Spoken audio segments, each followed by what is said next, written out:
பணத்தை வாங்கி வேலை கொடுப்பதற்காக 471 நாள் போனார்.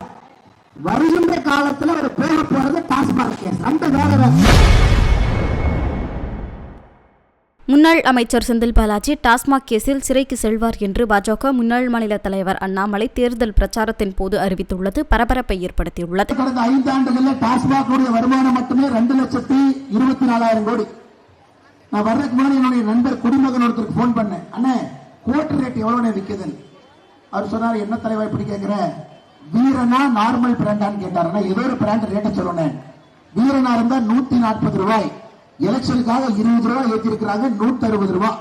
ஐயா 150 கணக்கு வச்சுக்கலாம். 2,24,000 கோடி 150 ரூபாயால வகுத்து பார்த்தீங்கன்னா 1,495 கோடி பாட்டில் வித்திருக்கிறான். 1,495 கோடி பாட்டில் டாஸ்மார்க்ல விற்கப்பட்டிருக்கிறது. ஐயா பாட்டிலுக்கு 10 ரூபாய் எவ்வளவு ஐயா? 14,950 கோடி ரூபாய். 15,000 கோடி, 15,000 கோடிக்கு 50 கோடி கம்மி. 14,950 கோடி ரூபாய். இதாங்க ஐயா டாஸ்மாக் ஊழல். இதான் டாஸ்மாக் ஊழல். இதுக்குத்தான் இவ்வளவு வழக்கு நடக்குது.